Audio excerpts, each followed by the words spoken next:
Mirë se erdhët. Sot do t'i futemi një ide vërtet interesante. Si ka mundësi që ndjekja e kënaqësisë shpesh herë na çon drejt në vuajtje? Tingëllon krejt e kundërta asaj që presim, apo jo? Le ta zbërthejmë pak.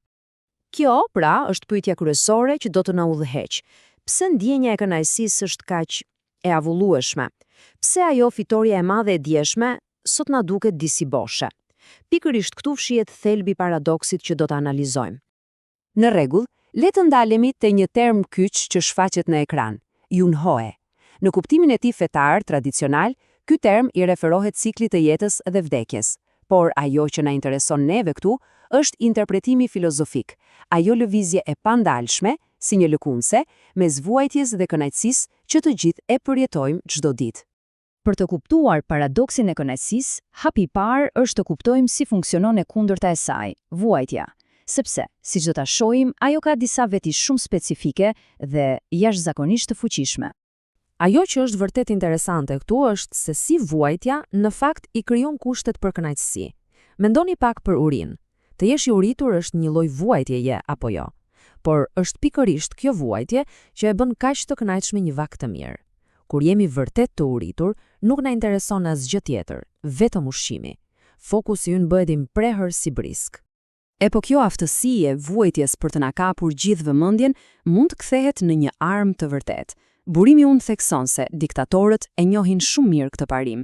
Duke krijuar qëllimisht vështirësi ekonomike, ata i detyrojnë njerëzit të mendojnë vetëm për mbijetesën e ditës. Kështu, nuk u mbetet më as energji dhe as kohë për të marrë me çështje politike.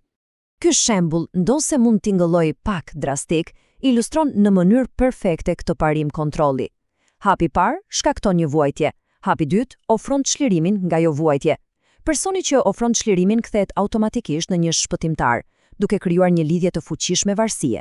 Kjo tregon sa thellë është i rrënjosur ky cikël vuajtje-lehtësim në psikologjinë tonë. Dhe ky citat e kap fiks këtë ide. Sa më e madhe të jetë vuajtja, aq më shpërthyese është kënaqësia kur ajo merr fund. Burimi përmend euforinë kolektive që ndjen një popull pas përfundimit të një periudhe të gjatë vështirësish, duke treguar që ky parim vlen jo vetëm për individin, por edhe për shoqëri të tëra. Mirë, pra deri këtu kuptuam se si vuajtja krijon kënaqësinë, por pikërisht këtu gjërat fillojnë ndërlikohen. Nëse kënaqësia vjen nga lehtësimi i vuajtjes, atëherë si ka mundësi që vetë kënaqësia bëhet fillimi i një problemi krejtëri? Këtu qëndron ajo që burimi e quan trastia e kënaqësisë. Ja ku e kemi ndryshimin thelbësor. Kur vuajmë, duam vetëm një gjë, të shpëtojmë nga jo vuajtje. Kaq. Por kur jemi në gjendje kënaqësie, mendja jon shpërthen, papritur, duam gjithçka. Tani që është zgjidhëm problemin e parave, duam edhe një partner të mirë, duam edhe sukses shoqëror, duam pushime, duam shtëpi më të madhe, lista nuk mbaron. Kjo është pika vendimtare, ky është kurthi, kënaqësia është kalimtare. Burimi përdor disa shembuj shumë të qartë. Martohesh me partneren e ëndrave, por pas pak kohe fillon të shikosh me sy tjetër dikë tjetër. Fiton para, por menjëherë fillon të dëshirosh akoma më shumë.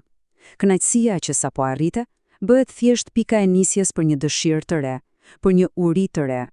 Ky shembull e tregon kaq qartë këtë fenomen. Dëshira e pangopur për më shumë admirim, për më shumë vlerësim, mund ta kthejë suksesin e arritur në një burim të ri vuajtjeje. Kënaqësia e suksesit në një fushë të caktuar thjesht nuk mjafton më. Atëre, çfarë e kthen kënaqësinë në helm? Cili është mekanizmi? Sipas burimit kemi dy fajtorë kryesor, lakmia dhe ignoranca. Lakmia është motori që na shtyn të duam gjithmonë më shumë, duke e bërë të pamundur të shijojmë atë që kemi, ndërsa ignoranca na mban të verbër, duke na penguar të shohim këtë cikël të pashmangshëm në të cilin jemi futur. Pikërisht kjo kombinata e kthen kënaqësinë në një formë tjetër vuajtjeje. Tani që problemi është i qartë, natyrshëm lind pyetja, a ka një rrugdalje? Burimi sugjeron se po, ka. Por ndoshta nuk është ajo që presim. Nuk bëret fjalë për të eliminuar vuajtjen, apo për të ndjekur pafundësisht kënaqësinë. Hapi i parë është hejtallëzh apo çlirimi. Kjo nuk do të thotë të ndalosh ciklin, sepse kjo është e pamundur. Do të thotë të bësh i ndërgjegjshëm për të vëzhgosh pa gjykuar se si kënaqësia lind nga vuajtja dhe pastaj si vet ajo kënaqësi mbjell farat e vuajtjes së ardhshme. Është fuqia e vetëdijes, e të qenit prezent. Dhe qëllimi përfundimtar është Yolban, ose ajo që ne njohim si Nirvana. Por le t'i lëmë një ide mistike. Këtu Nirvana përshkruhet si diçka shumë praktike, një gjendje e paqes së brendshme dhe stabilitetit. Aftësia për të qëndruar në mes, i qetë, pa u lëkundur nga ulje-ngritjet e pashmangshme të jetës. Pra, e gjithë kjo na çon në përfundimin kryesor dhe më të rëndësishëm të kësaj analize. Nëse ndjekja e kënaqësisë është një kurth, atëherë, cili duhet jetë qëllimi ynë i vërtet? Autori na jep një vëzhgim goxha provokues për përbërjen e jetës, siç e shohim në këtë grafik. Ai argumenton se rreth 70% e jetës son është vuajtje, vetëm 10% është kënaqësi, dhe mes tyre ekziston një gjendje qetësie, që zë rreth 20%. Kjo perspektiva, duhet pranuar, i ndryshon të gjitha rregullat e lojës. Ja ku është thelbi i gjithçkaje. Pika vendimtare është kjo. Lumturia e vërtet dhe e qëndrueshme nuk gjendet duke u përpjekur të rrisim me çdo kusht atë 10% të vogël të kënaqësisë, gjë që, siç e pam, na kthen përsëri në pikën e nisjes. Rruga e vërtet është të kultivojmë dhe të zgjerojmë atë 20% të qetësisë, atë gjendje ekuilibri dhe paqeje të brendshme. Dhe e mbyllim me këtë frazë të fuqishme dhe plot kuptim nga burimi. Ndoshta, arritja e iluminimit nuk është një lloj qëllimi mistik i largët, por thjesht praktika e përditshme e të kuptuarit të këtij cikli, dhe zgjedhja e qetësisë mbi ndjekjen e pafund të kënaqësisë. Një mendim për ta marrë me vete.